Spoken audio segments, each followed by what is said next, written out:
Buenos Aires. Se está grabando. Recuerden el proceso. Dale. Bueno, buenos días. Como veréis, hay muchos cambios, salas, ponentes, etcétera. Esperemos que todo salga bien.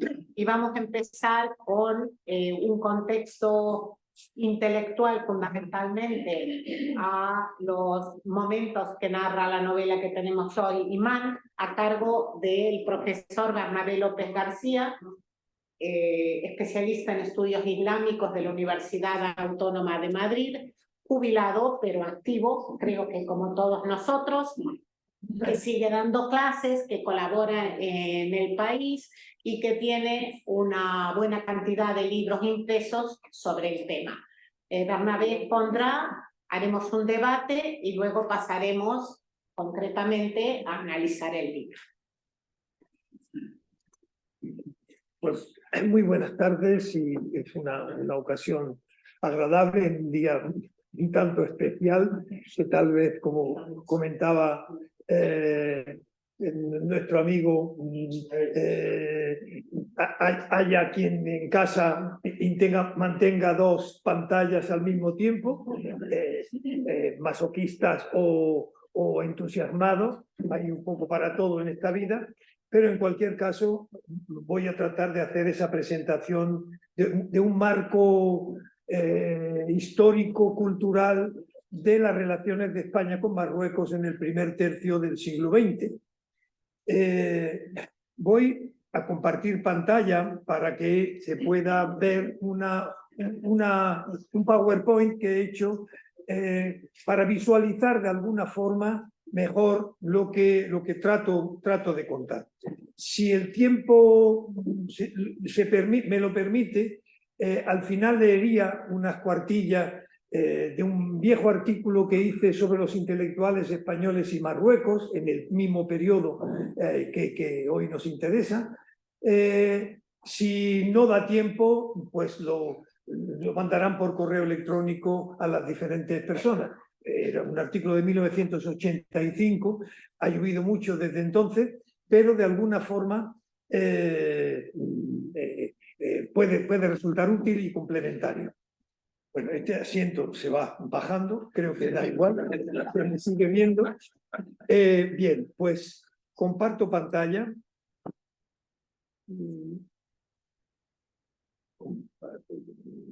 Y trato de agrandar. Vamos a ver. Vale, bien. Las relaciones, lo he titulado Las relaciones Marruecos-España a través de los intelectuales y escritores españoles entre 1900 y 1931.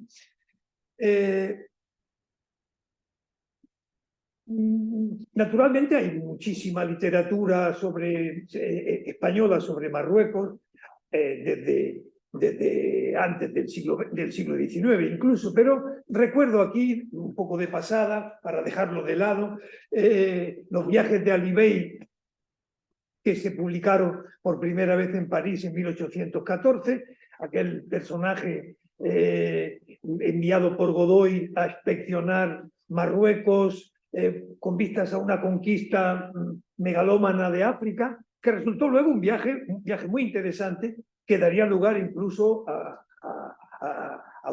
algunos libros literarios escritos por el propio Ali Bey años después, en los que no se sabe ver la diferencia entre lo que es real y lo que era imaginario. Pero los viajes son muy detallados y muy interesantes.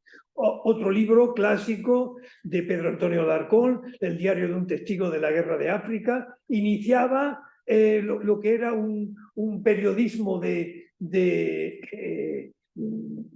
campaña, un periodismo de guerra, y de alguna forma pues se publicó y creó una expectación enorme en torno a aquella guerra de Tetuán. Bueno, en aquella época precisamente se escribió un libro, El romancero de la guerra de África, un disparate de libro, en el que contribuyeron toda la intelectualidad del país, conservadores, liberales, republicanos, todos cantando la gesta de Isabel II nunca vista, como la gran artífice de ese combate heroico. El lema que unía a todo, incluso a un Emilio Castelar, era el guerra, guerra al infiel marroquí. Digamos, en los años 80 del siglo XIX apareció el movimiento africanista, nada que ver con el africanismo que nos suena de la guerra civil, el africanismo militar de las campañas de Marruecos, que corría paralelo del reparto de África que se había llevado a cabo en Berlín en 1800, en la década de los 80. Y en Madrid, en el Teatro de la Alhambra, Joaquín Costa, que es un poco el abanderado de ese africanismo, creó la Sociedad de Africanistas y Colonistas, que pretendía, digamos, conocer, explorar África con aires de conquista, pero en el espíritu de Costa era más bien con aires de regenerar Marruecos en concreto,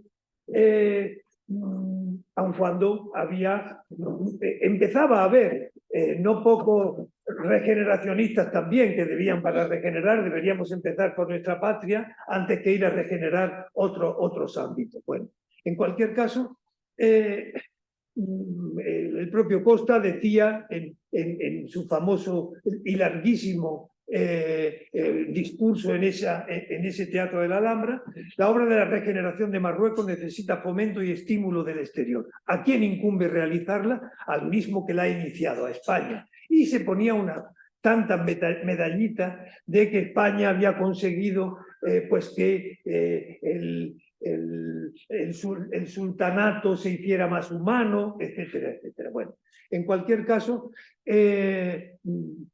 creó una tendencia, porque, como digo también en ese texto que os leo o se les enviará más adelante, buena parte de los escritos sobre Marruecos van siempre con esa idea regeneradora, de una idea benefactora, digamos, no con la imagen de una conquista imperialista, que existe también en los pocos intelectuales de la época. Estamos en el límite ya del siglo XIX con el siglo XX, y Francia, que llevaba desde 1830 en Argelia, desde 1881 en Túnez, tenía ambiciones de seguir extendiéndose por el norte de África y llegar naturalmente a Marruecos. Pero no solo por el norte, sino también por el sur, donde desde Senegal, desde la propia Mauritania, había establecido ya su presencia y presionaba para llegar a Marruecos. Visto que España había, la Conferencia de Berlín, establecido su colonia del Río de Oro, pues trató de delimitar las fronteras para, de alguna forma, digamos, respetarse en la medida de lo posible para poder hacer su avanzadilla imperialista. En cualquier caso, digamos, estaba ya un poco la idea de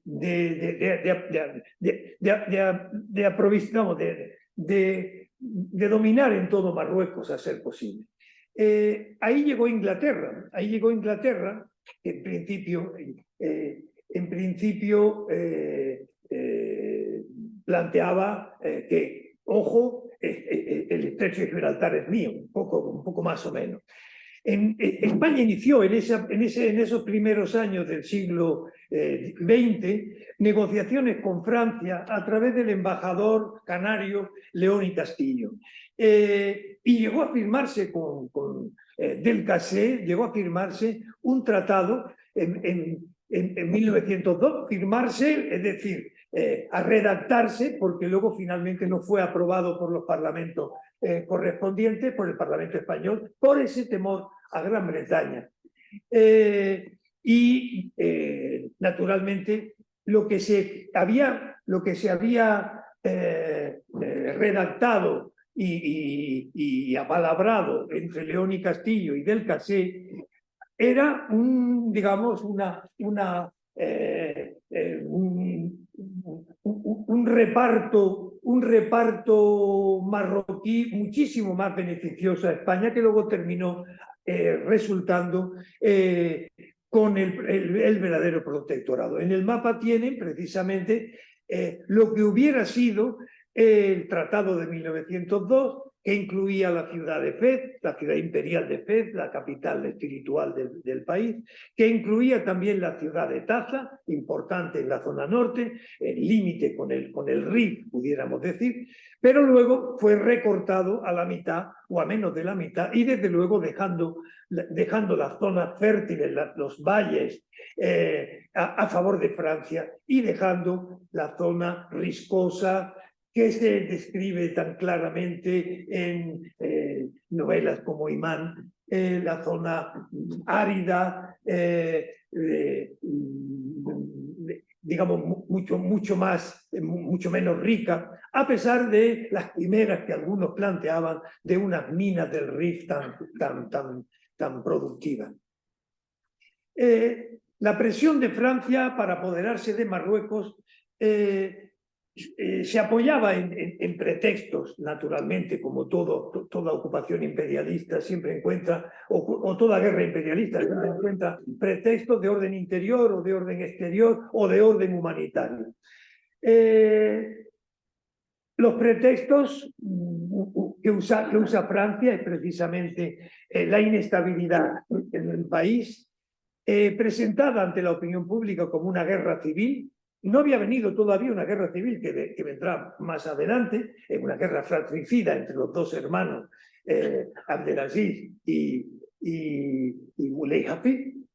Aquí está, por ejemplo, la portada del Petit Journal con esa donde no aparecen los franceses por ninguna parte, pero sin embargo los franceses estaban atacando por el sur y rebeldes a esa ocupación se enfrentaban, y se creó un momento de inestabilidad que trascendió a la esfera internacional, y desde España periódicos como El Globo envían a un literato en ciernes que empezaba como Pío Baroja, lo envían a Tánger para, digamos, hacer la crónica de esa guerra civil en Marruecos. Como tal, titula la serie de artículos que envía Pío Baroja desde ahí, y en concreto hay uno sobre Tánger, desde Tánger, donde describe y cuenta lo que vive en la ciudad.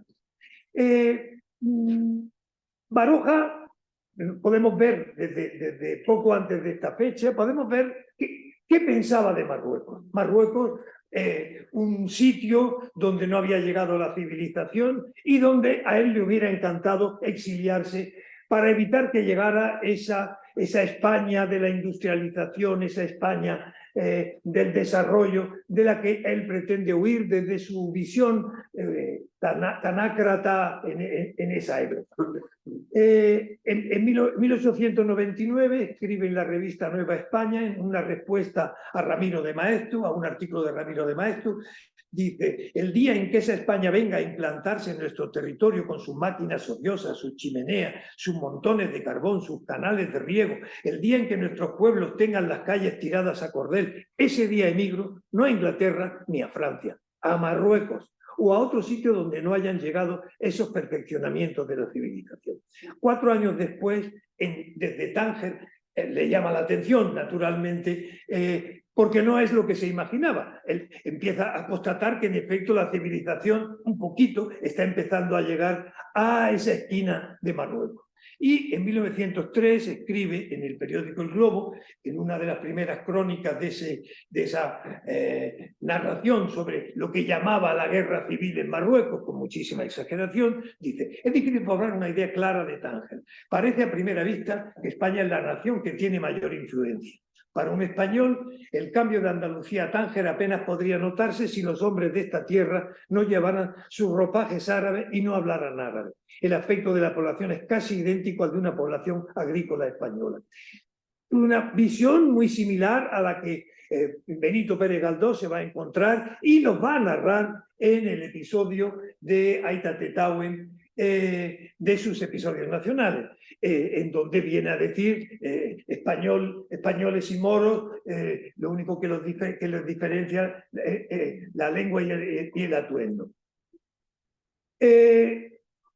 Un año después, en 1904, Benito Pérez Galdós visita Tánger. Lo visita para ambientarse en esa novela que está escribiendo, el episodio nacional de Aita Tetauen, en donde aprovecha para ridiculizar la guerra de África y para, digamos, tratar de dar una visión antimilitarista a través del personaje de Juan Santiuste.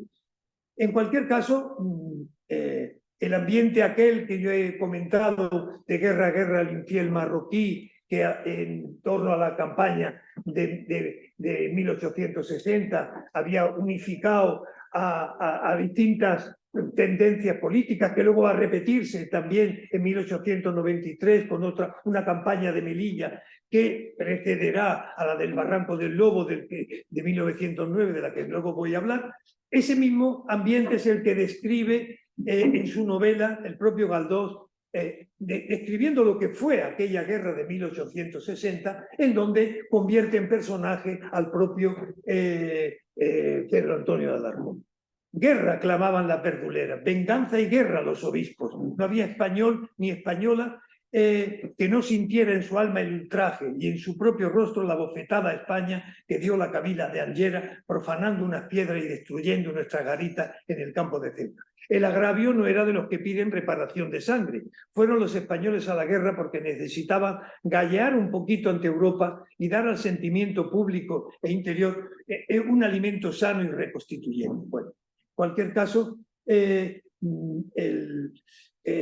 episodio de Aita Tetauen se prolonga en otro, Carlos VI en la Rápita, es el episodio siguiente, pero empieza en Marruecos, en Tánger, donde hace una descripción también de la ciudad y de alguna forma se va luego por los vericuetos de las guerras carlistas, etcétera, puesto que el personaje es Carlos VI.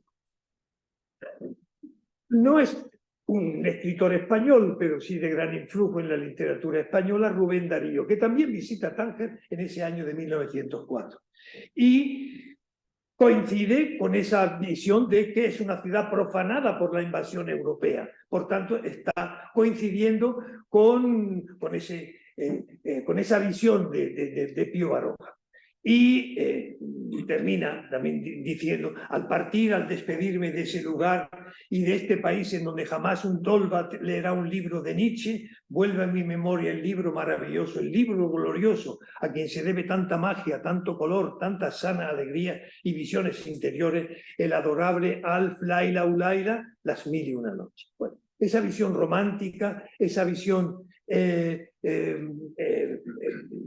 tan peculiar será, digamos, la que atraerá a buena parte de los escritores que escribirán sobre Marruecos, sobre esos aspectos pintorescos de la ciudad. No es precisamente lo que un Ramón Sender va a describir en esa crónica tan dura de Imán, ni tampoco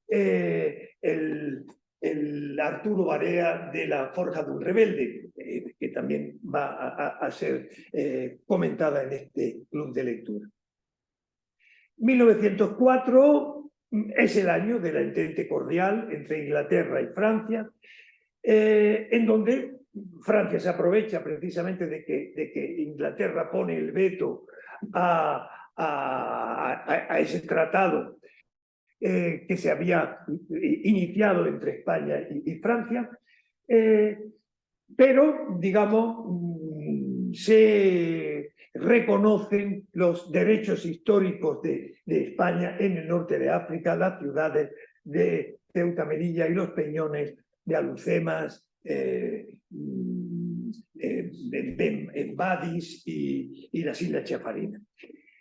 Naturalmente el entente cordial no gusta a esa potencia que empieza a pesar en Europa, que es a la Alemania del Kaiser Guillermo II, y se presenta en persona el Kaiser en Tánger en 1905, en el puerto de la ciudad, para hacer una visita y ir hacia la legación alemana que se encontraba en el Zoco Grande, haciendo presencia y reclamando naturalmente que África también le pertenece a su manera. Y ello es lo que va a conducir precisamente a la conferencia de Algeciras de 1906. Entre tanto, otro escritor, no novelista, Gabriel Maura Gamazo, escribe un libro muy interesante sobre la cuestión de Marruecos, con el objetivo de definir los intereses de España en Marruecos. También critica, como Galdós, la guerra de 1860, la llama un acto de estéril y perjudicial quijotismo, y concluye hablando, digamos, de que los intereses de España están en Marruecos, pero naturalmente en la ruta que está abriendo Francia. Por tanto, se va abriendo la idea de la necesidad de entenderse con Francia para este asunto de Marruecos. Y efectivamente la conferencia de Algeciras repartirá influencia entre Francia y España en determinados aspectos financieros, se establece un banco de Marruecos, aspectos de tutela militar repartidos entre Francia y España, etc. Todavía no hay, claramente en la conferencia de Algeciras, no hay un reparto del territorio visual, pero sí un reparto de influencias en algunas esferas y naturalmente se establece una tutela, empieza a tutelar el sultanato, que se encuentra con no pocas dificultades financieras, dificultades políticas, dificultades de contestación por parte de sectores conservadores del propio sultán, al que se le acusa de adorar demasiado los nuevos inventos que Francia le lleva para entretenerlo, la cámara fotográfica, la bicicleta, distintos artilugios que un monarca joven, despreocupado, pues se deja influir, pero naturalmente el ramal conservador de su país, los ulemas, lo que piensan es que está vendiendo al país y por tanto hay que tratar de destronarlo.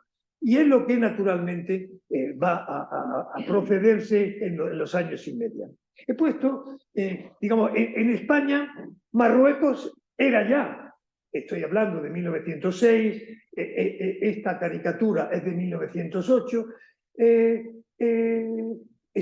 Marruecos era un tema de opinión pública en la España de aquella época. En 1908, Cataluña lo era también, naturalmente. Ahí estaba la necesidad de ciertos votos en el Parlamento catalanes que, digamos, creaban en la opinión conservadora no pocos resquicios en un momento en que se estaban discutiendo leyes sobre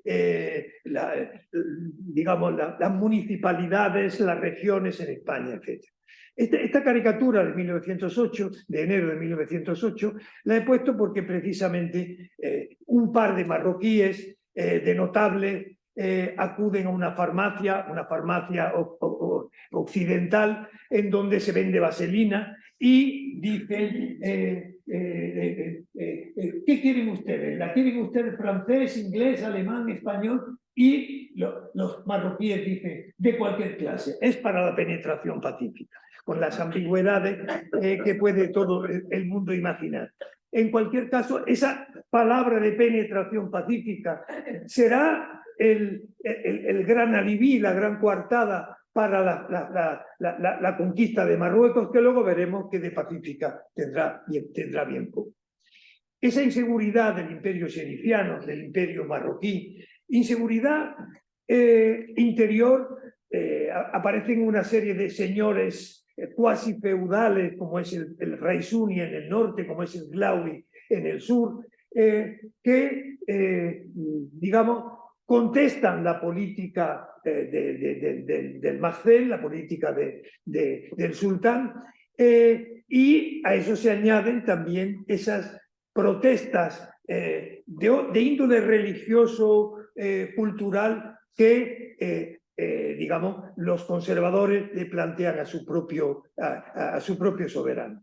Otra caricatura de 1908, también de la revista Gedeón, en donde aparece con ese título de Otro campo de Montiel, los dos hermanos, Muley Abdelaziz y Muley Hafid, Abdelaziz en el trono, Muley Hafid el que aspira al trono, apuñalándose en esa guerra civil que sí que ya existe, no la que digo de 1903. Y naturalmente en la figura de Francia, el caballero francés, ni quito ni pongo sultán, pero procuraré llevarme lo que pueda.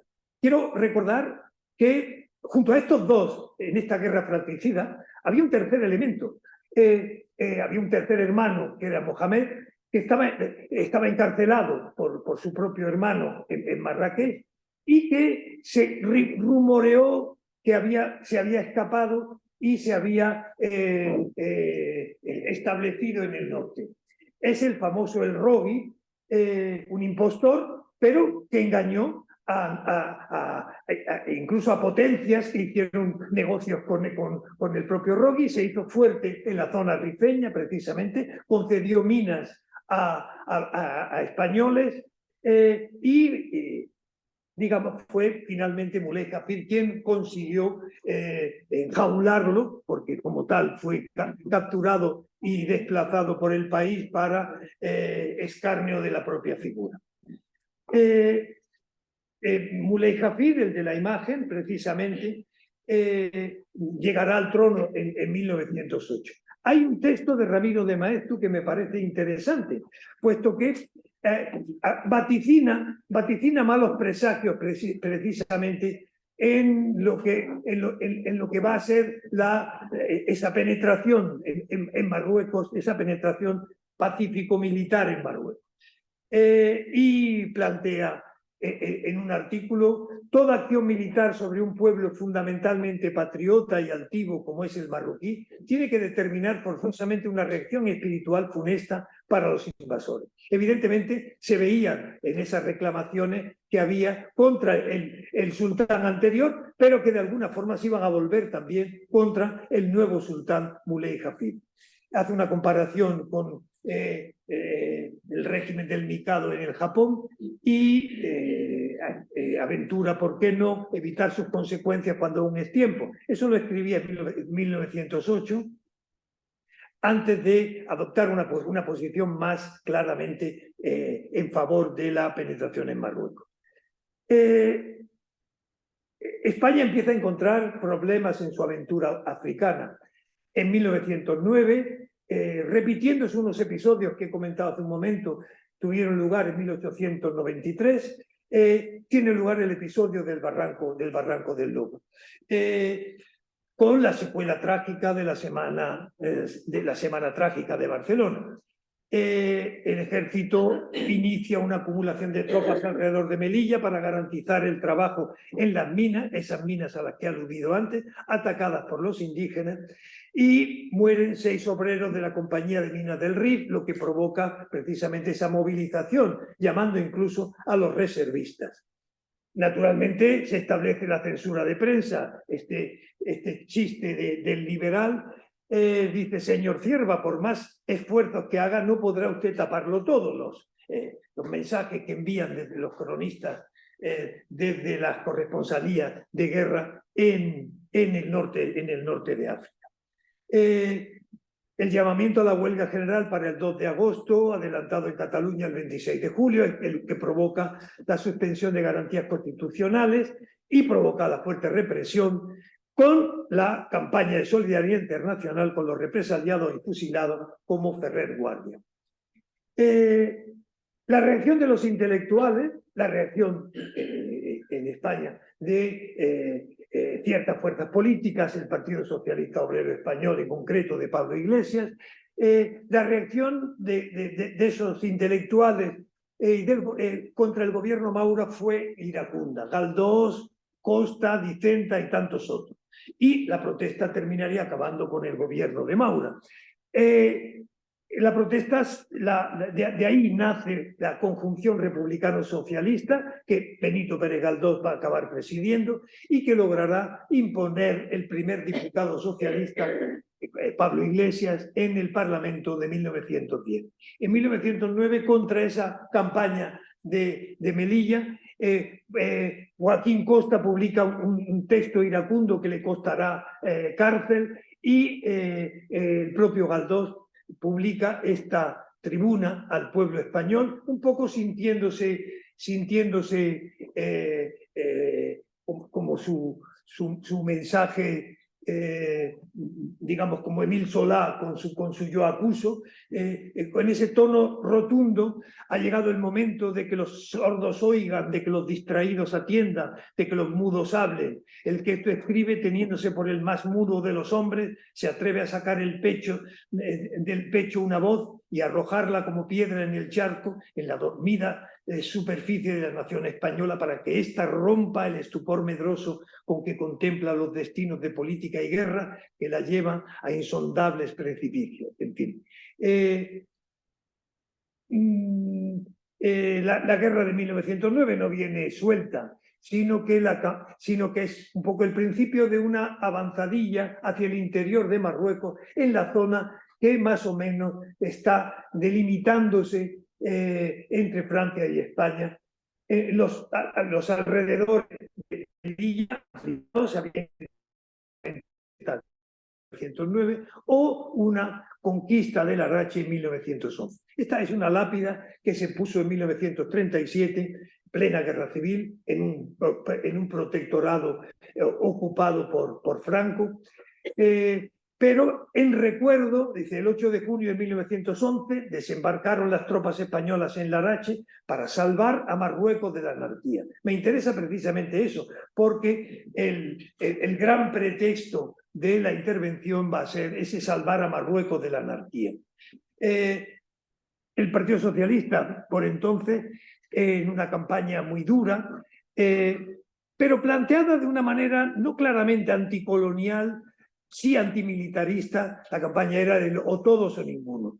Pero o todos o ninguno. Es decir, si vamos todos, pues todavía. El o todos o ninguno era precisamente para luchar contra los soldados de cuota, los que pagando una cantidad podían no ir a la guerra. Y en cambio ahí se pedía que fueran todos. Lo cual era teóricamente progresista. Lo que no era progresista era, de alguna forma, ir a esa guerra imperialista. Desde 1911 se empieza, digamos, a intervenir otro tipo de intelectuales en el asunto de Marruecos, los científicos. Empieza una exploración del territorio. Aquí tenemos una imagen de un magnífico libro de Juan Dantín, un artículo publicado en El Socialista de Constancio Bernaldo de Quirós. Digamos, son antropólogos, son botánicos, son geólogos que participan en esas expediciones para conocer el territorio, para ver lo útil y lo no útil, y sencillamente pensando en esa colonización pacífica que estaba detrás de la misión regeneradora que España se había atribuido y que de alguna forma también Francia pomposamente planteaba.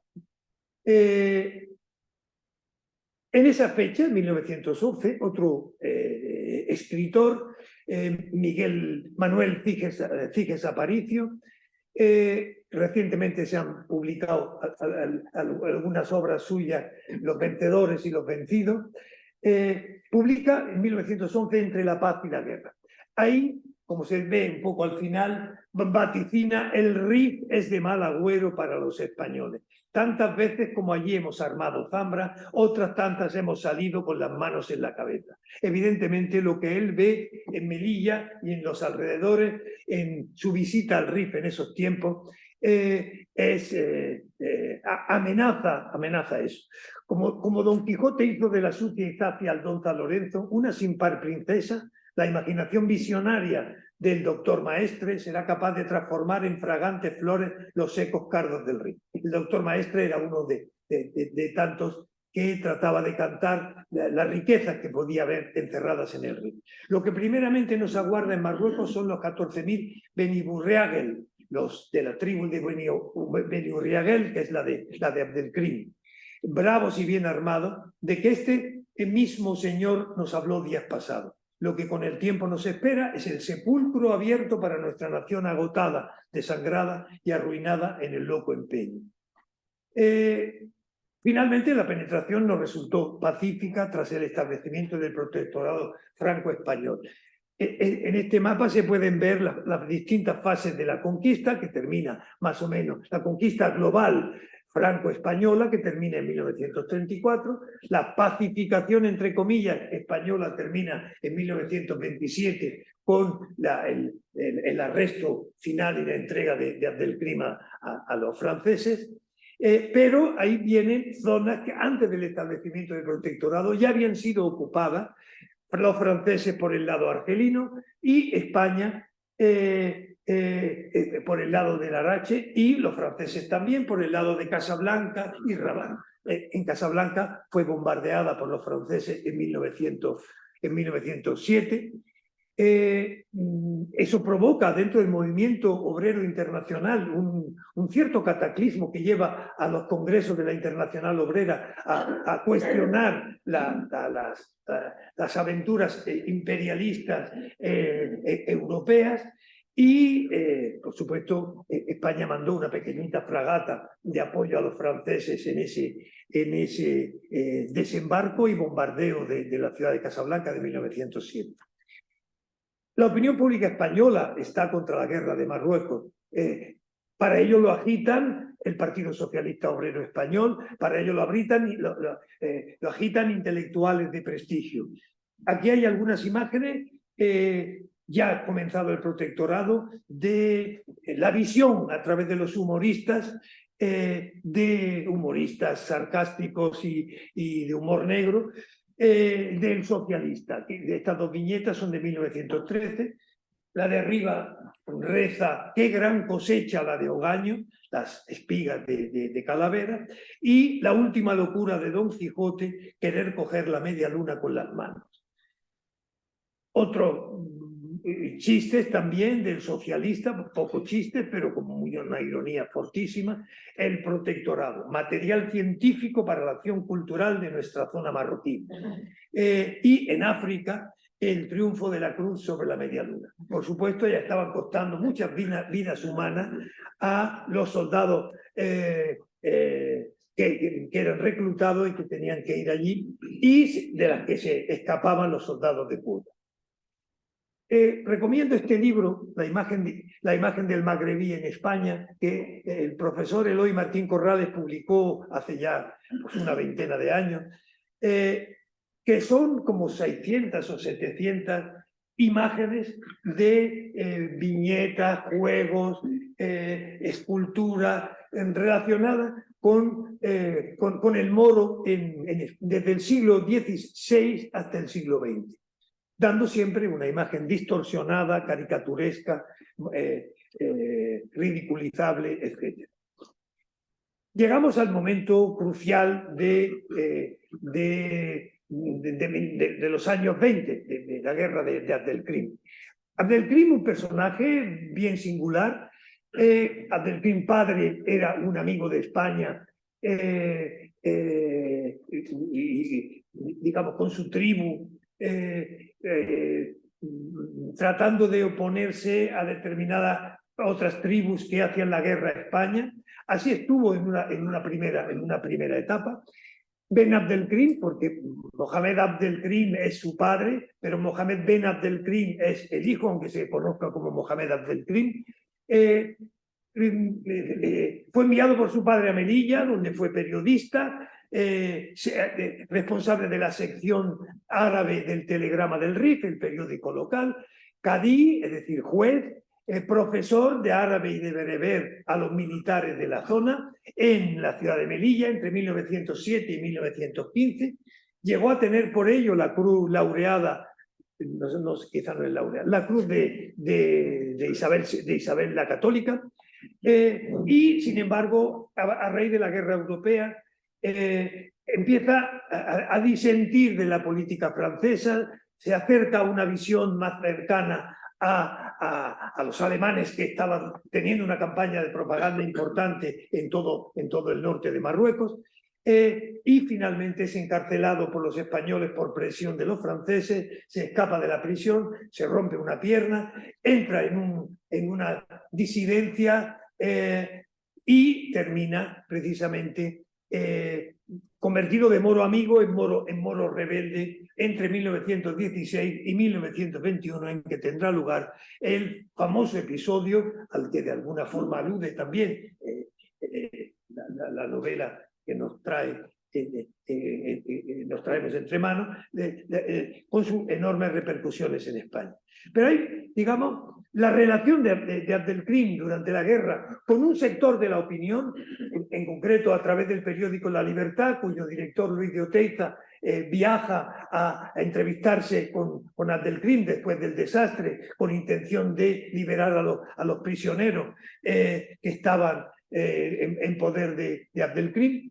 El hermano de Abdelkrim, Mohamed Ben Abdelkrim, que había estudiado en la Escuela de Minas de Madrid, precisamente, y que cuando la familia entra en disidencia deja los estudios y se incorpora a la guerrilla en el norte de Marruecos, manda esta misiva, escrita en un perfecto castellano, al pueblo español a través de don Luis de Oteiza. Y dice: señor don Luis de Oteiza, director de La Libertad, como he manifestado de palabra, esto está en la primera página del periódico La Libertad en 1922, como he manifestado de palabra, le reitero por escrito que el RIF no combate a los españoles ni siente ningún odio hacia el pueblo español. El RIF combate al imperialismo invasor que quiere arrebatarle su libertad a fuerza de sacrificios morales y materiales del pueblo español.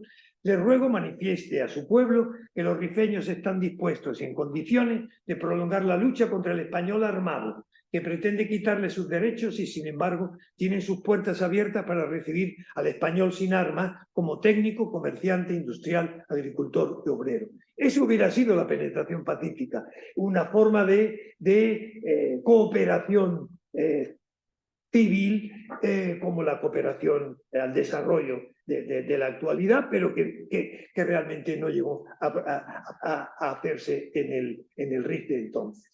Los ríos de literatura sobre el RIF fueron y han seguido siendo enormes a lo largo del tiempo. El papel de la literatura sobre Marruecos se ha debatido entre... no sé por qué no se ve la parte de arriba. Bueno, entre la denuncia, la crítica o también cierta visión más compleja, el exotismo. Bien. Víctor Ruiz Albéniz, que era abuelo del exalcalde y presidente de la comunidad de Madrid, Ruiz Gallardón. Bueno, Víctor Ruiz Albéniz fue médico entre 1908 y 1921 en las minas del Rif y tiene cantidades de crónicas con una visión más pintoresca y en los momentos de guerra sobre la guerra, pero del lado del orden, por decirlo de alguna manera. Militares como Emilio Blanco Izaga, el coronel Blanco de Izaga, hicieron una labor meritoria como antropólogo, como arquitecto, y, digamos, en la ciudad de Melilla, un bibliotecario como Vicente Moga se ha encargado de publicar muchísimos de sus libros, que recomiendo y que son muy interesantes por la visión que dan, una visión puramente científica. Naturalmente, las protestas en el Parlamento incendiaron ya entonces en nuestra casa madre, y aquí en este libro, por ejemplo, están reunidas las crónicas, artículos y discursos sobre la campaña africana de 1921 de Indalecio Prieto.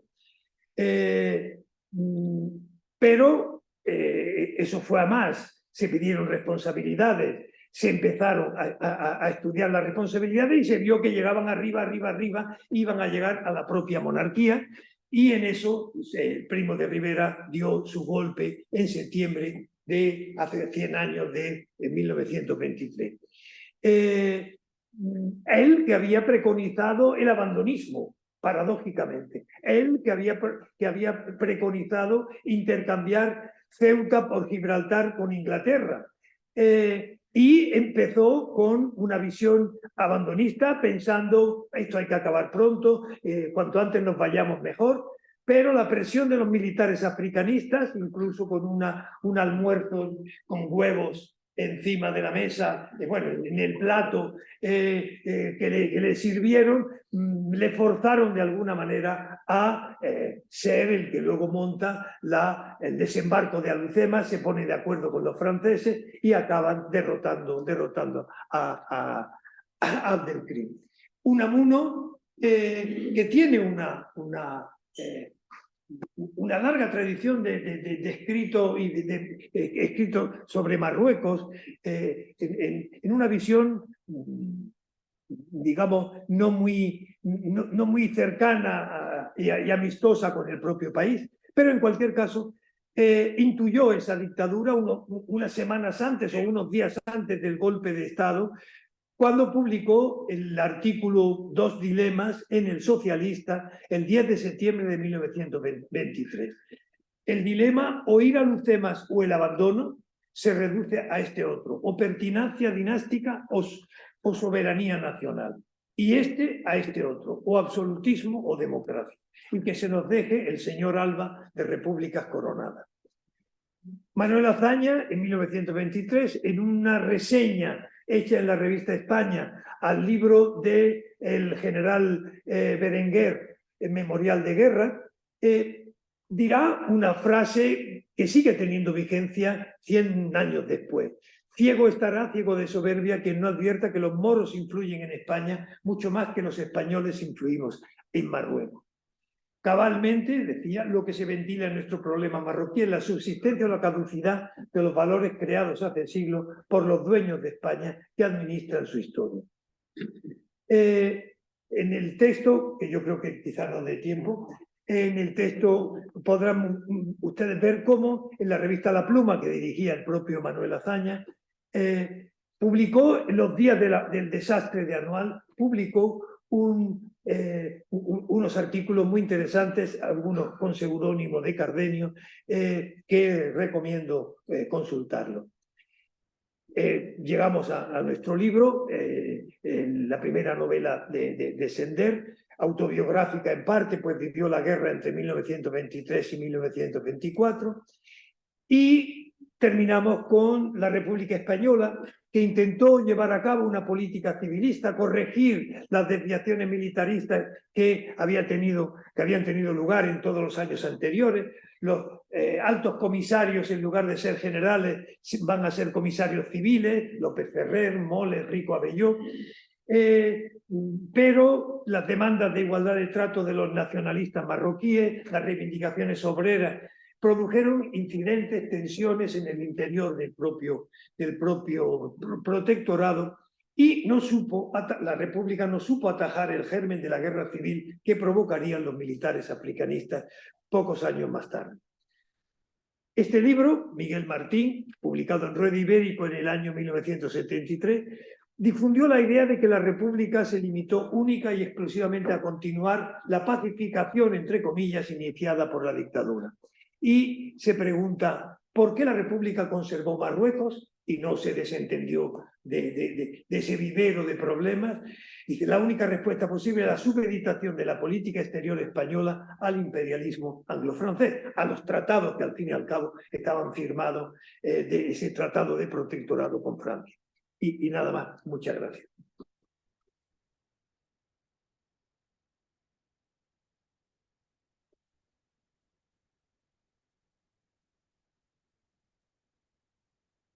¿Les parece que abrimos un turno de preguntas e intervenciones? O juntarlas ya mejor con después con el libro, salvo que alguien Bueno, yo puntualmente sí quisiera. tenía una pregunta. Si hubo un papel activo de la monarquía. Activo, en la medida que había esa amistad tan estrecha con el general Silvestre, se le acusó de alguna manera de haber enviado un telegrama que nunca apareció, un telegrama con tus cojones, que decían que decía, en donde por las acciones que había llevado a cabo coronel Silvestre. Bueno, en cualquier caso, Silvestre o se suicidó o murió en los combates, no apareció su cadáver, y bueno, la responsabilidad precisamente iba de ahí, en la medida en que el propio rey se había comprometido en esa aventura, en un momento en el que había consentido también a Primo de Rivera dar ese golpe de Estado y tal.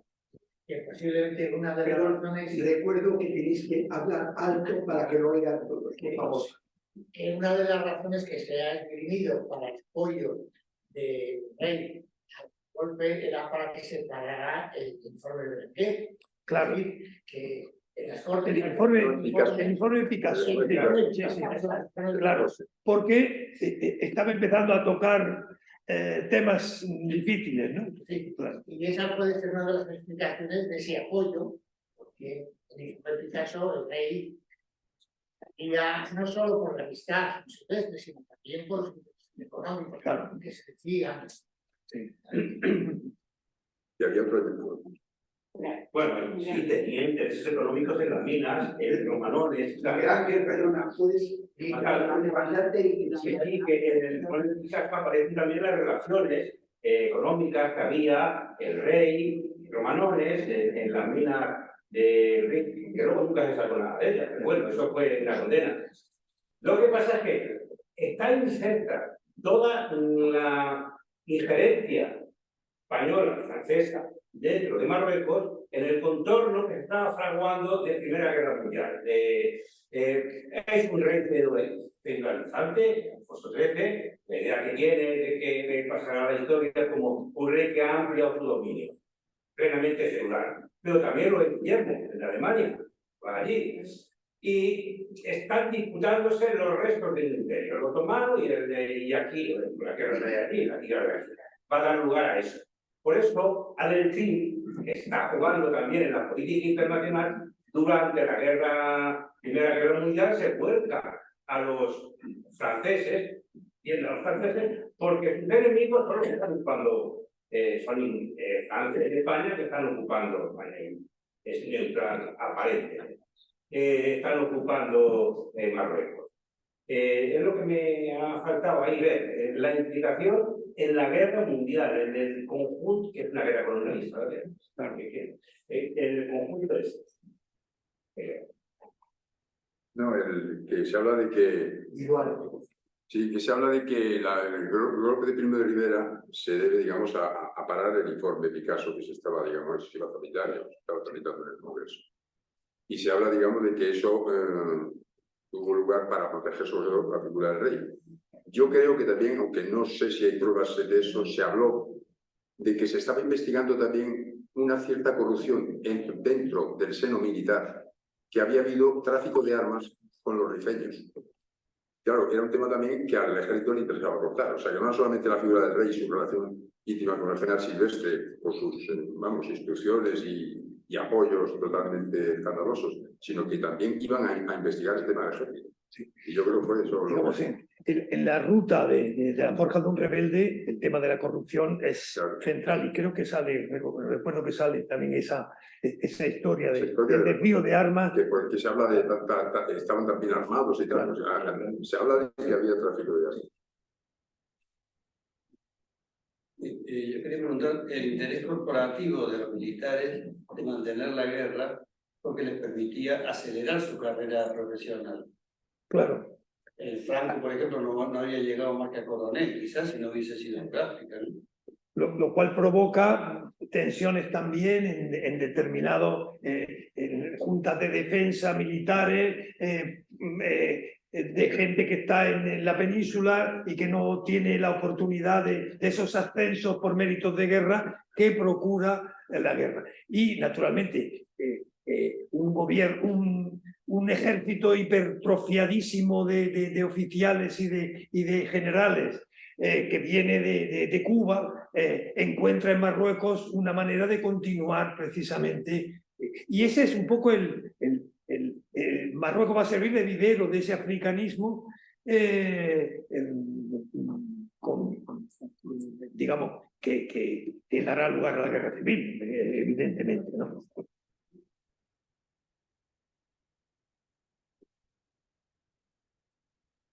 Bueno, te queremos agradecer tu participación y antes de empezar a hablar de Imán, os recordamos, os pedimos vuestra participación y colaboración para el desarrollo del taller. La primera colaboración es que tenemos que recibir las lecturas a partir de febrero. Habéis recibido unos escritos y os mandaremos otros. Habíamos propuesto 6 libros, aunque son 5 sesiones, pero esta lista es abierta y os pedimos vuestra opinión de aquí al 30 de noviembre, porque el día 1 nos vamos a reunir, vamos a hacer la selección, agendar qué libro se va a leer cada mes, así da tiempo para conseguirlo. Os recuerdo la propuesta, pero insisto en que es abierta. Mimún de Chirves, Los jardines secretos de Mogador de Alberto Ruiz Sánchez, El pan a secas de Mohamed Chukri, La vida perra de Juanita Narboni de Ángel Vázquez, El país de los otros de Leila Slimani y La hija extranjera de Nayar El Hachi. Lo tenéis por escrito, pero repito, lo volveremos a mandar. Y también os pedimos como colaboración si alguno de vosotros quiere sumarse al grupo o hacerse cargo de la presentación de alguno de los libros. ¿De acuerdo? Bueno. Eso es para enero. Esto es a partir de febrero. El mes que viene. Sí, sobra uno. Damos 6 libros para tener, y son 5 meses desde febrero, pero para tener una gama más amplia. Os recuerdo, el 13 de diciembre es la ruta de Barea y no me acuerdo qué. El 10 de enero es Almudena Grande. ¿De acuerdo? Los besos en el pan, que ya está, eso está fijado, pero necesitamos determinar las lecturas y seguro que muchos de vosotros podéis presentar estupendamente los libros. ¿Vale? Bueno, yo voy a hablar de Imán y voy a hacer una exposición más bien inmanente que ya hemos tenido. Me quedo aquí. Por supuesto. Sí, bueno. Está bien, yo me paso, según dijo. Aquí. Empecé yo a leer esta novela el 6 de octubre, con lo cual, a pesar de su calidad, se me hizo profundamente dolorosa su lectura.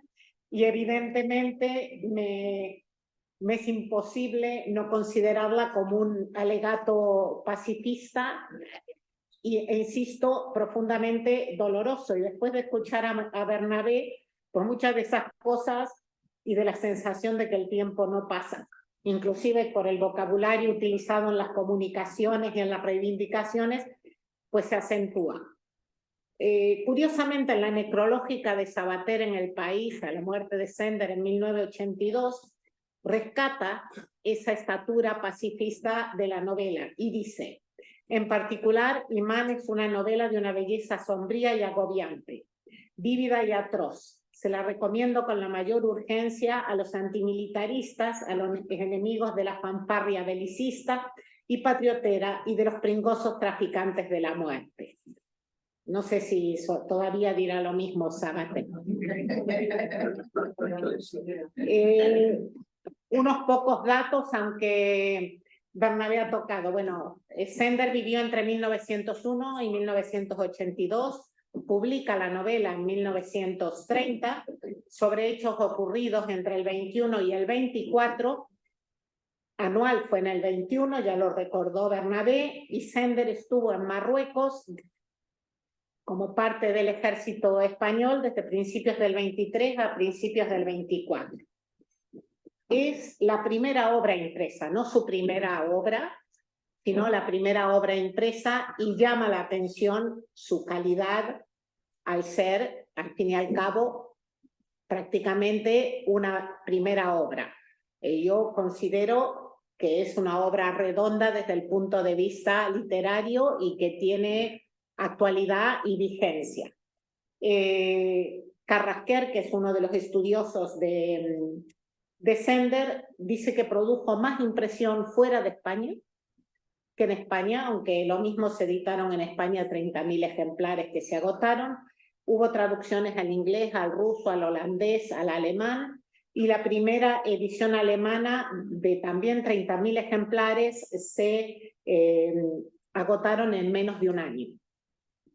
Carrasquer dice que llama la atención ese interés en Alemania porque es prácticamente contemporáneo a Sin novedad en el frente, que es del año anterior, de Erich Maria Remarque, que fue en Alemania un bestseller y que nosotros leímos en diciembre del 21.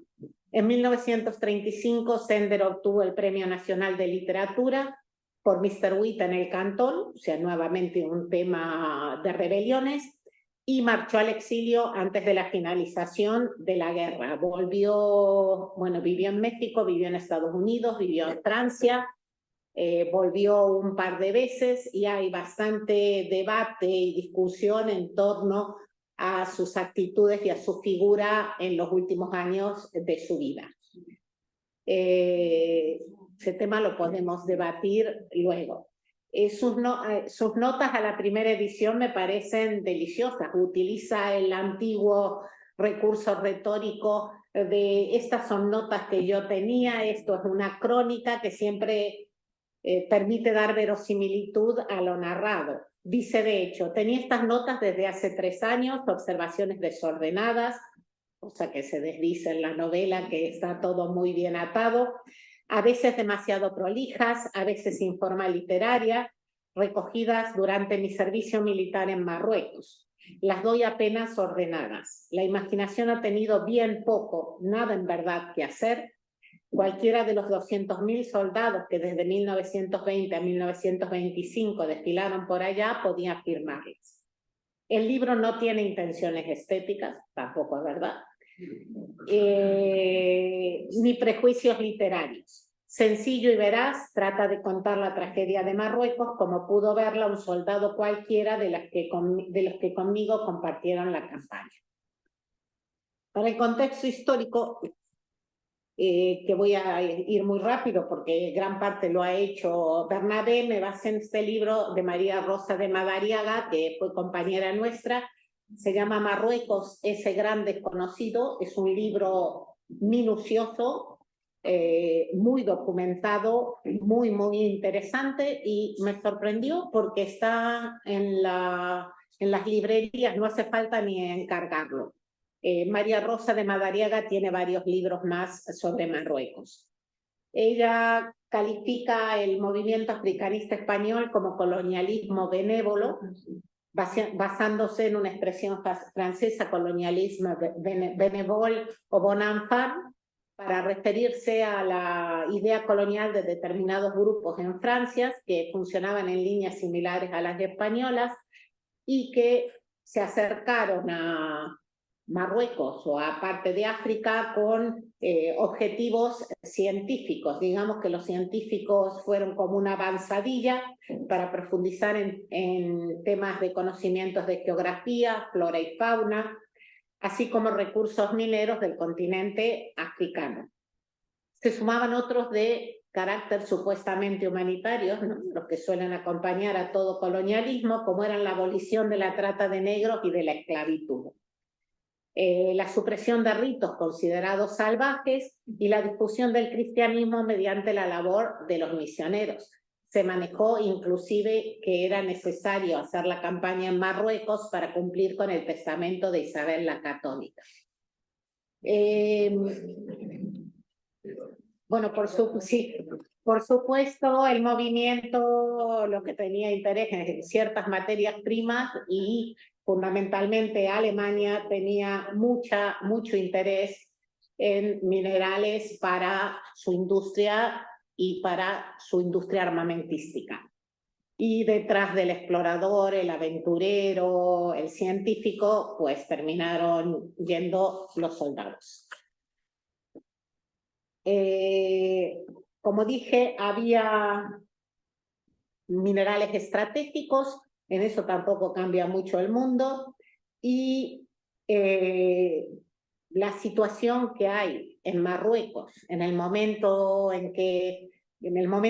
histórico que toca la novela, María Rosa de Madariaga dice que la mayor debilidad era que carecían de aljibe, el tema del agua es una constante en la novela, y que la Guada se encontraba en general muy alejada de todas ellas, a veces varios kilómetros. Las defensas de los recintos eran además endebles, casi siempre de sacos terreros y alambradas. En cuanto a la instrucción de las tropas, era muy deficiente. Muchos soldados no sabían disparar y algunos ni cargar el fusil. El armamento estaba en un pésimo estado, con fusiles y ametralladoras vetustísimos que quedaban a menudo inutilizables. Los transportes eran muy deficientes por la escasez de camiones y el aprovisionamiento a muchas posiciones tenía que hacerse con frecuencia en acémilas que recorrían kilómetros por terrenos escarpados. Las fuerzas peninsulares participaban poco en los combates, recayendo en general esta misión en los regulares y en la policía indígena. Un error en el caso de esta última, cuyo cometido no era el de servir de fuerza de choque, sino el de mantener el orden en las cabinas. Estas duras condiciones, unidas a la intensa propaganda de la resistencia rifeña, propiciaron las numerosas deserciones que hubo en sus filas. Bueno, respecto a la novela, me imagino que todos habréis leído el interesante prólogo de Lorenzo Silva, de manera que ahí está esto cubierto. Biance, me llamó mucho la atención el nombre del protagonista, he tratado de buscar a ver si tenía algún significado especial, si era... yo no logré encontrar una explicación a ese nombre. Si alguien tiene una explicación, pues luego lo buscamos. ¿Cómo? Bueno, y se llama imán porque era herrero y porque atraía las desgracias. De origen aragonés, como Stender, después de una vida dura y de prácticamente la desaparición de toda su familia, termina en el ejército. La novela narra sus peripecias a partir del relato que Biance le hace a Antonio, un alter ego de Sender, un oficial que participa en alguna de las acciones. Lorenzo Silva habla de una estructura circular con una introducción, capítulos 1 a 4, el episodio de anual, capítulos 5-12, una vuelta al comienzo, capítulos 13-14, y el epílogo, capítulo 15 y 16. La novela está basada en cuadros o estampas de 1 a 2 páginas, a veces más largas, y cada estampa tiene un muy logrado sentido de síntesis. A mí me parece excepcionalmente significativa la primera estampa, donde aparecen todos los elementos que se van a desarrollar. El paisaje, que es enemigo también, el nosotros del sargento y la tercera persona de Biance, que a veces es una primera persona, la falta de agua, la animalización, la cosificación de los soldados, que son considerados, usa las siguientes palabras: desollados, autómatas, peleles, sonámbulos. La falta de sentido ante lo que se hace, no tiene explicaciones, horizonte y destino.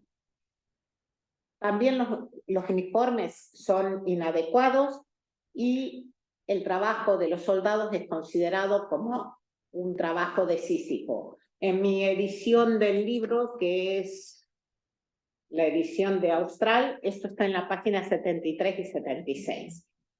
La acción se desarrolla en tiempo presente, salvo algunos breves paréntesis en que los personajes recuerdan hechos pasados, por ejemplo, cuando el personaje recuerda su vida, y entonces eso es muy efectivo porque lo narrado adquiere tonos de inmediato de algo que está pasando ante los ojos del lector. Siempre hay pinceladas muy visuales, teatrales o cinematográficas. Todo el tiempo mientras leía sentía con mucha fuerza lo cinematográfico de la novela y me parecía profundamente curioso porque si bien había cine, todavía el cine no constituía una parte de nuestra estructura mental. En ese sentido me pareció profundamente vanguardista. Bueno, ejemplos: página 107, 163, 189, 191, 209. El paisaje, como dije, es enemigo, pero también es mudo, desértico, y en muchos, por los colores y las texturas del paisaje, muchas veces pensé estar leyendo un Pedro Páramo anticipado.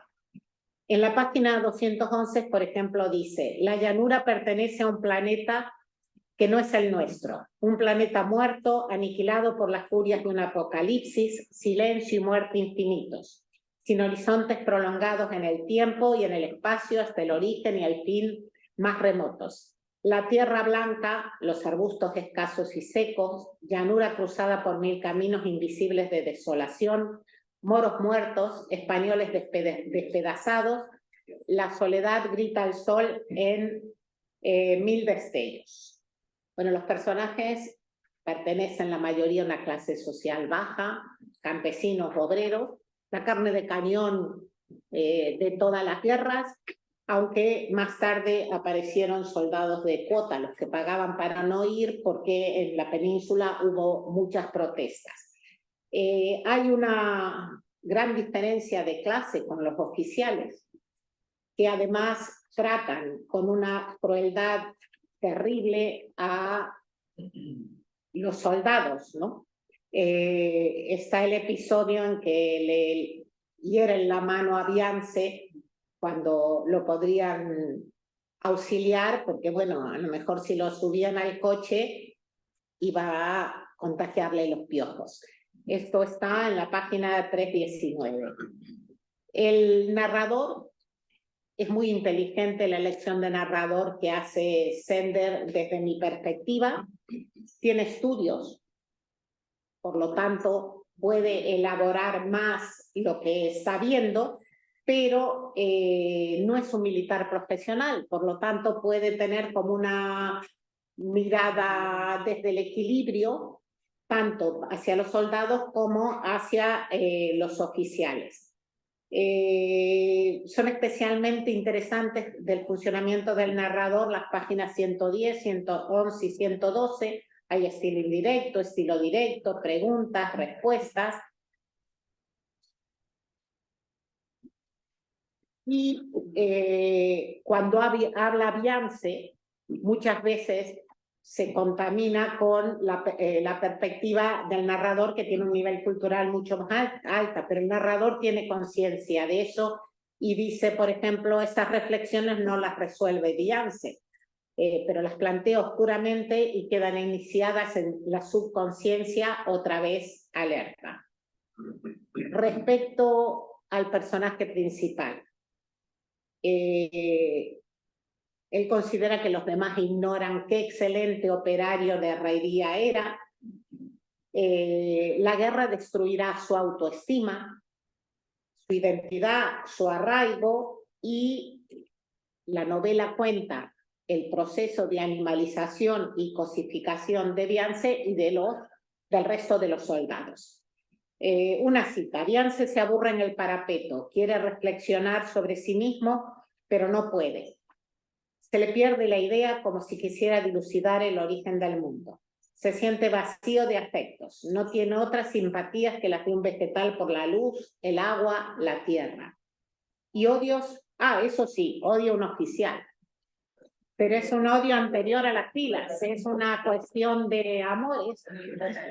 Y es encantador porque cuando le quita a la novia, sí. Y cuando muere este oficial, él siente que ha perdido ya sentido su vida porque es lo último que lo mantenía como con energías, el odio al que le había quitado la novia. A pesar de ser un personaje bastante primitivo, digamos, tiene conciencia de su despersonalización y de su pérdida de identidad. Dice, uno de los personajes, aquí no se puede decir de un hombre que está chalao porque lo estamos todos. Donde hay que vernos en nuestra tierra. Allí cada cual está en su ser. ¿Desenterrarías tú un cadáver en tu tierra así, sin más ni más? Pues aquí ya han sacado por cuarta vez de la tierra a un pobre moro. O sea, no hay ni respeto a los muertos y bueno, ya anticipamos. La pérdida de todo arraigo se da al final de la novela, cuando vuelve Viance y su pueblo está debajo de un pantano. Siempre ha vivido en la miseria. Su padre araba las tierras para el duque y las malas cosechas se sucedían de año en año. Tenía un hermano que hoy llamaríamos con discapacidad, muere la hermana, muere la madre y no tiene pues ningún tipo de lazo más que el odio hacia ese militar.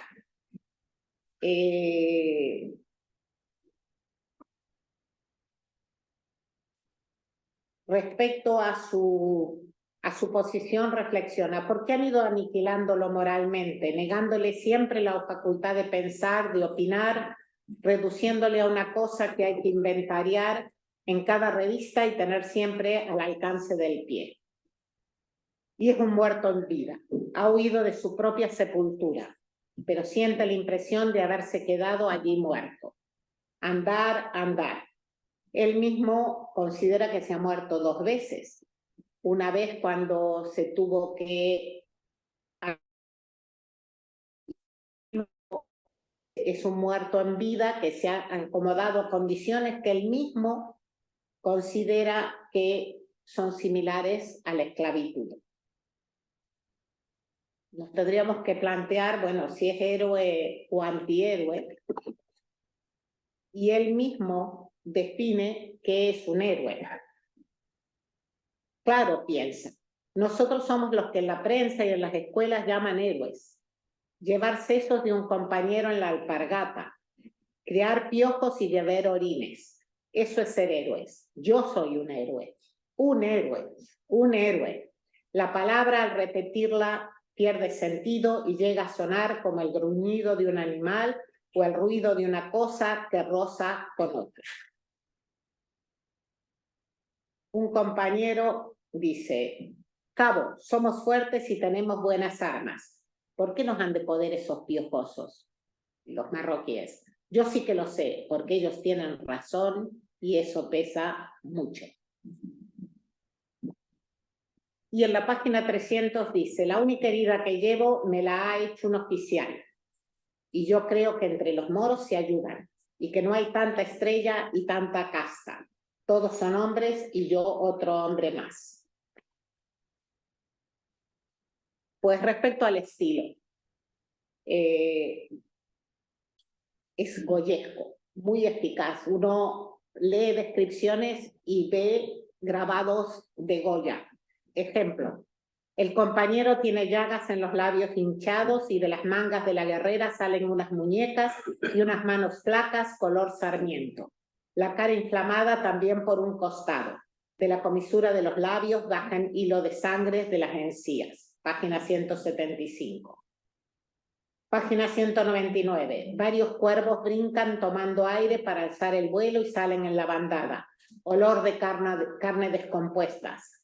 Pancas descarnadas bajo las hilachas de un pantalón. Muchas veces los miembros de los soldados tienen designaciones que son los miembros de los animales.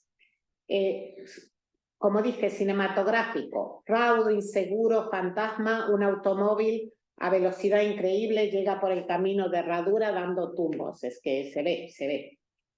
Y la tremenda escena de los dos cuervos que persiguen la cabeza del soldado que va cayendo y rebota.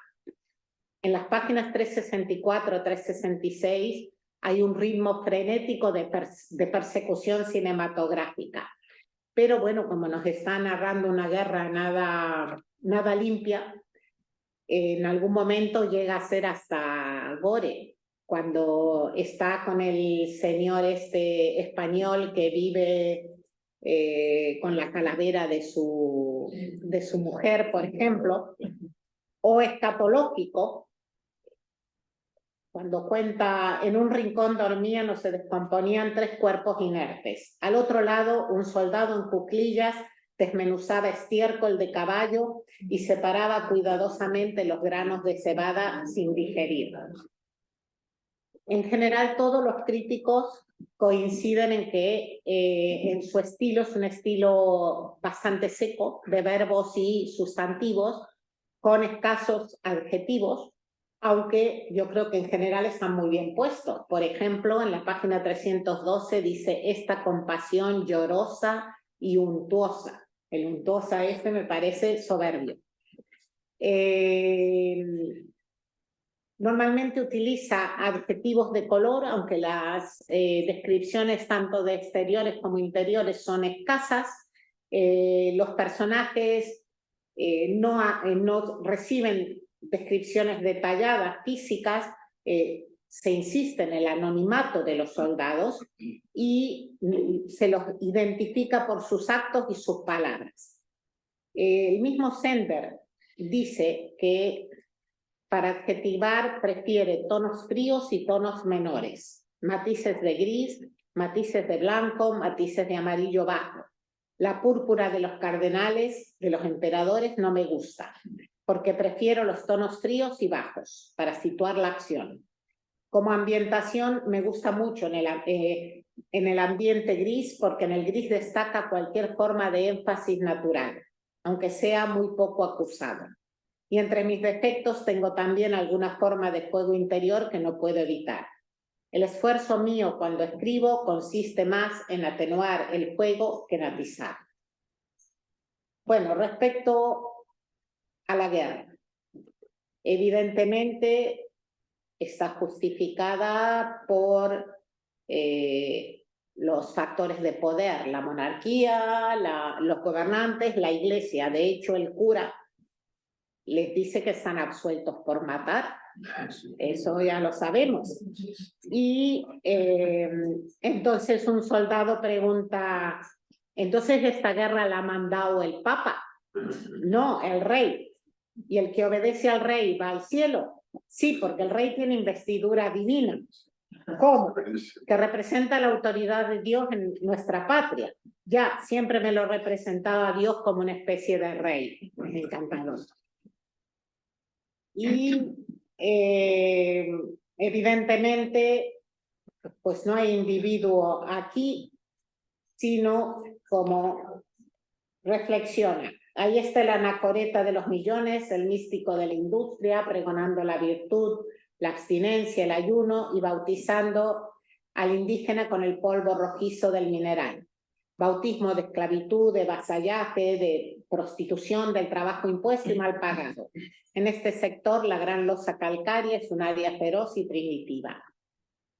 Bueno, como en todas las guerras, es necesario quitarle cualidades humanas al enemigo, pero es que aquí, curiosamente, tampoco los soldados tienen cualidades humanas. No sé quién sufre más, si el enemigo o los soldados. Y como he dicho varias veces, va desde la animalización a la cosificación. Por ejemplo, le acompaña una cara de hiena sanguinaria, dice de un personaje. Un mismo soldado dice, no merezco morir como un perro, mi teniente. Otro sobre hiena, con la violencia de quien refrena a una hiena se contiene. Este es terrible. No reflexiona, no piensa. Todos sus sentimientos se producen con completa autonomía del espíritu. Reacciones químicas o fisiológicas puras. Sintió la alegría del animal acosado que alcanza la puerta de su guarida. Ahora tiene una libertad bárbara e implacable, más dura que la peor disciplina, una libertad de cosa inorgánica, de piedra o de árbol, enorme e inútil. Los soldados un par de veces reflexionan en que los enemigos tienen un cierto grado de comunicación entre ellos, así como una cierta razón, por lo cual creen que están en mejores condiciones, pero sin embargo, en un momento describen a dos nativos que van de la mano, pero van de la mano para controlarse que uno no robe al otro.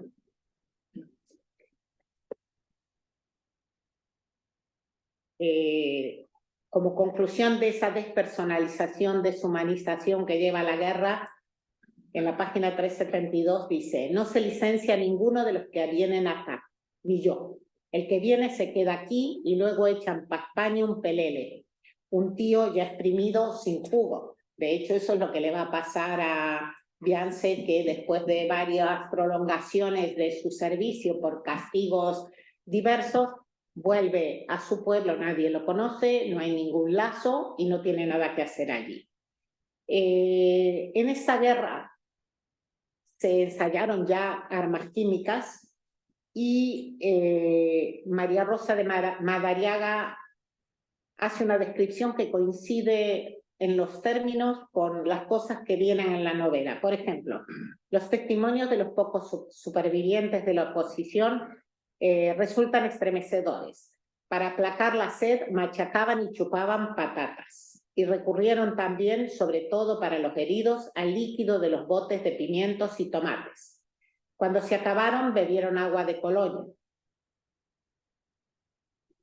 y tinta, llegando incluso a beber sus propios orines mezclados con azúcar.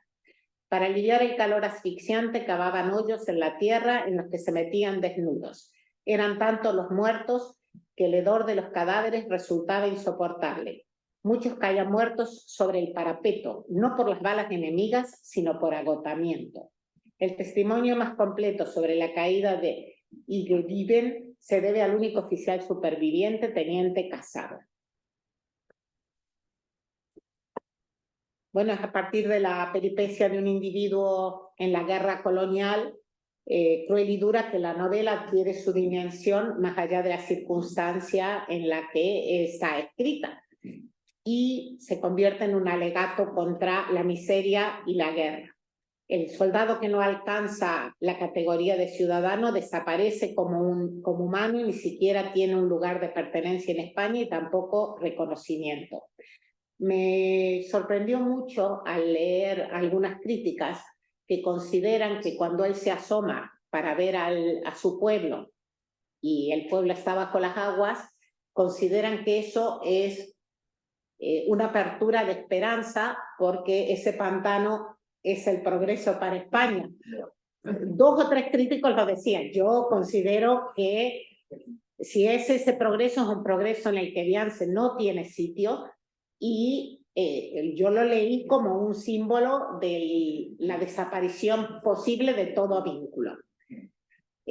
Por último, Rafael Chirves, en A sentir o desestabilizar, este libro que se acaba de publicar recopilando artículos, valora la novela como escalofriante novela de lectura obligatoria. Su protagonista, Biance, la imagen de nuestro pueblo, es como un imán que se empeñase en atraer la mala suerte sobre sí. En torno a la reconstrucción literaria del desastre de Anual, Aprendemos a odiar por igual la guerra, en este caso la criminal guerra imperialista de Marruecos, y a la clase dominante, que empuja el sacrificio más estéril y doloroso a un pueblo maniatado y roto. Primera novela de Sender nos demuestra cómo el proceso literario y humano del autor ha sido una constante degradación. Es un poquito duro con Sender. Pocas veces, quizás ninguna, nuestra literatura ha producido un texto tan brutal y vomitivo.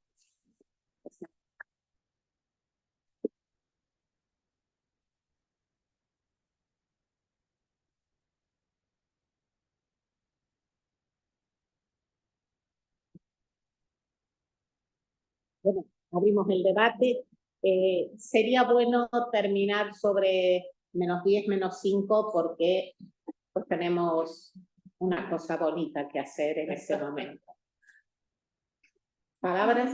Sí. Un comentario precisamente a lo que acaba de leer de Rafa Chirves. Rafa Chirves fue profesor en la Universidad de Fez del año 1976 a 1978, creo. No, perdón, de 1978 a 1980. Yo había sido profesor 74-76 y podía hacerlo del 80, justo cuando él acababa de irse. Imán era novela obligatoria de lectura a nuestros estudiantes del Departamento de Español, y durante 2 años consecutivos fue lectura para él, y me parece interesante precisamente cómo le marca y cómo marca su primera novela, que la vais a comentar también, bueno, sí, los de Mi Mundo. ¿Más palabras? A mí me gustaría, yo creo que sería bueno que valoremos la novela, que hablemos del estilo de la novela y del personaje, pero bueno, los temas están abiertos. Concha. Yo quería preguntar, Concha, en el grupo, ya.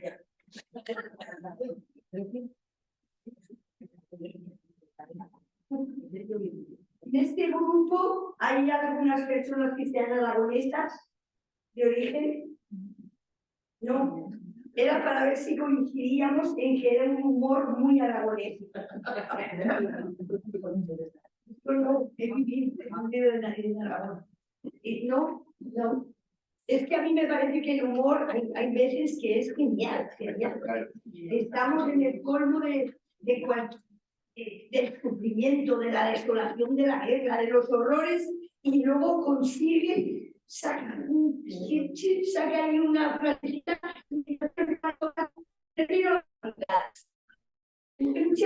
muchas salidas así que yo las recuerdo de cuando estuve viviendo en la.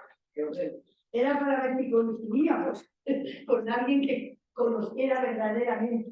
No será eso la desesperanza de la época, así, donde vive la gente que se ardiente y esa desesperanza en general, no solo aragonesa, sino en cualquier parte. No, pero yo digo el estilo de humor, el tipo de humor que preguntamos. El humor de un sarcasmo total, claro. Humor negro, vamos. ¿Qué? Humor negro, como las viñetas que proyectó Bernabé. No hay más. Venga, Lucila. Yo que me ha gustado muchísimo la parte central. La primera parte me sirvió para conocer al personaje y demás, la parte central me entusiasmó. Y sin embargo me gustaría que me explicaseis la parte, no el epílogo, cuando él vuelve otra vez. Es que no entiendo el sentido de eso en la novela. Para mí me sobró completamente, porque si ya me habían dicho lo fundamental, ya la parte central es de una altura y de una fuerza y de una violencia, que todo lo que viene después es mera repetición para mí, mera repetición del principio. Me gustaría saber si alguien coincide conmigo en esta telita que te pongo.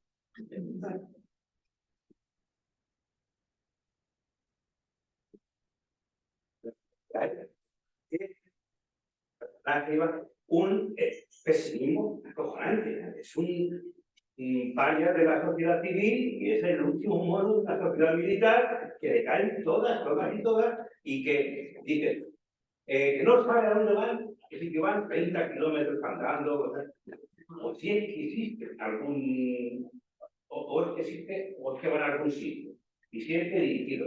El tío no es aragonés, es un español de raza que tiene conocimiento de su humillación, que se revela de esa manera que nos revelamos sin decir nada en España muchas veces. Pero que con su condición de humillado y tiene golpes muy buenos.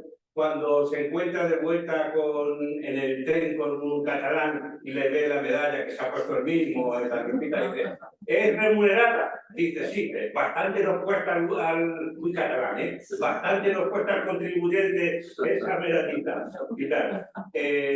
También, que tiene actualidad, por lo que está pasando hoy en el Congreso, la diferencia entre la protesta que hay en Cataluña en 1909 frente a la concentración de la guerra gráfica y el silencio, las tragaderas que tiene el resto del país, que estando en contra de esa guerra, la asume y se lleva a... De hecho, existe incluso de la guerra de África para mi pueblo, y es que dan un montón, porque allí moría gente sin saber por qué. Bueno, yo lo que le saco es el sarcasmo, no aragonés, sino de la gente humilde de España que sabe reírse de su propia condición, humillado. Y respecto a lo que tú dices, Lucila, yo diría que es como para dar más datos, dar más peso. Sí. Particularmente, yo releí también Requiem para el campesino, un campesino español, que también hemos leído en el taller, y me parece mucho mejor como obra, quizás porque es más depurada. Pero vamos, esto como novela de guerra me ha parecido excelente. Sí, no, ya a este respecto, Lucila, si se queda y que además es cierto, a mí me sobró que vuelve otra vez, porque la ha castigado y otra vez vuelve. Yo creo que es lo que quiere decirnos es que no fue un hecho puntual, no que veamos que hubo un hecho, no, que 3 años después sigue habiendo lo mismo. Es decir, nos quiere hacernos al lector que sepa que no fue el desastre anual, no fue el de Monteabril, no, era un proceso.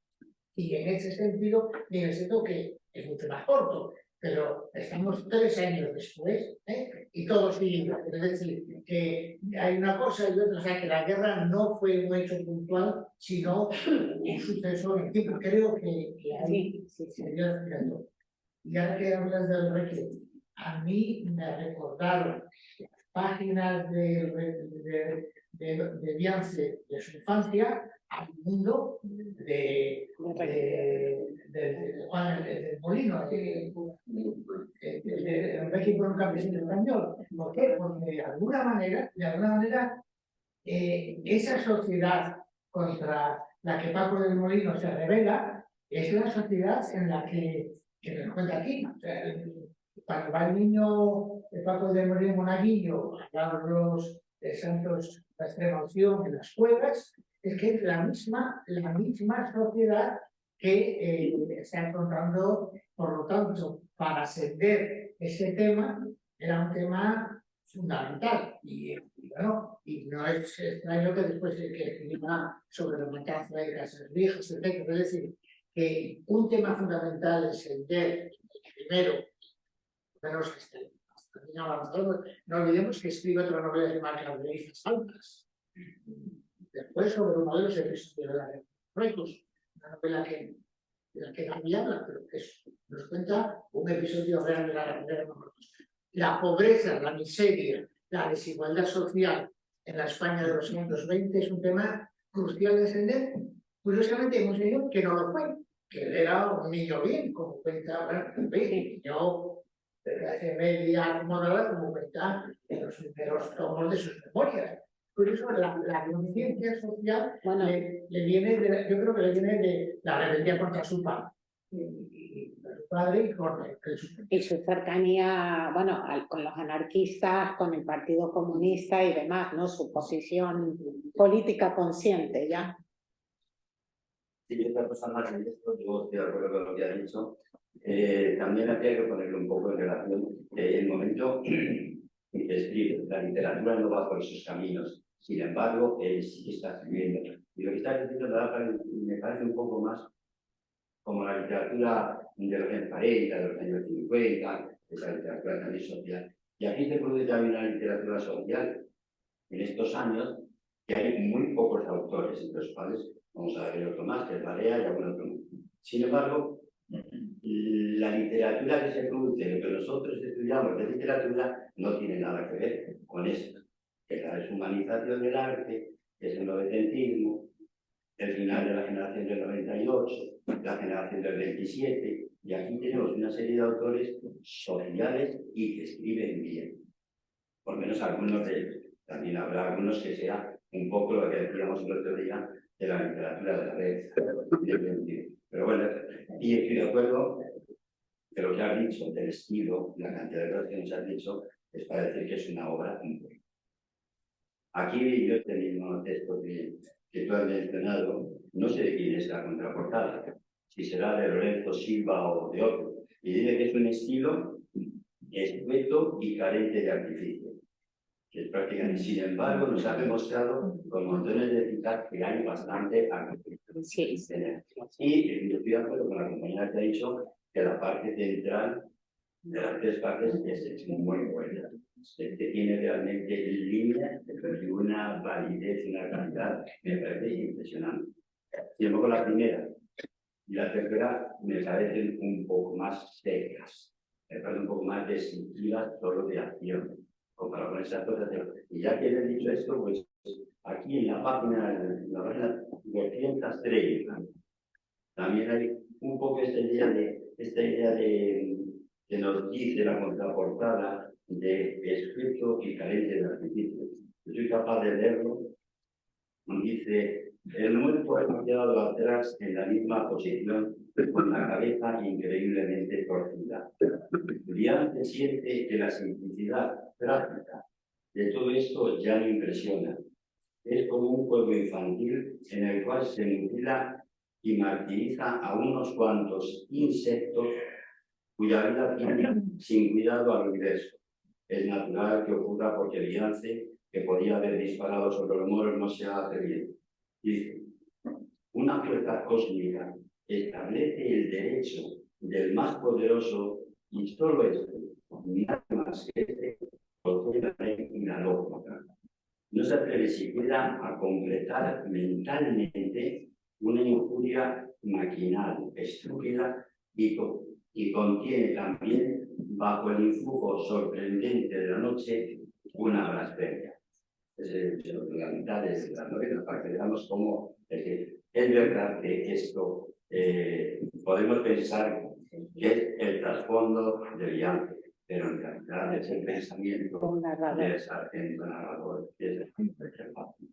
Creo que estamos ante una obra verdaderamente vana.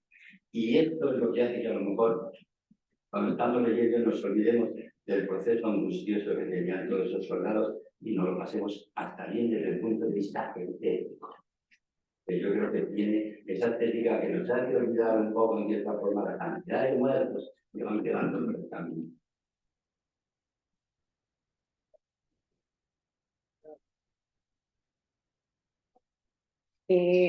Bueno, antes de darle la palabra a Concha, queríamos expresar nuestro cariño a los compañeros que han perdido familiares en estos días. De verdad os abrazamos. Concha.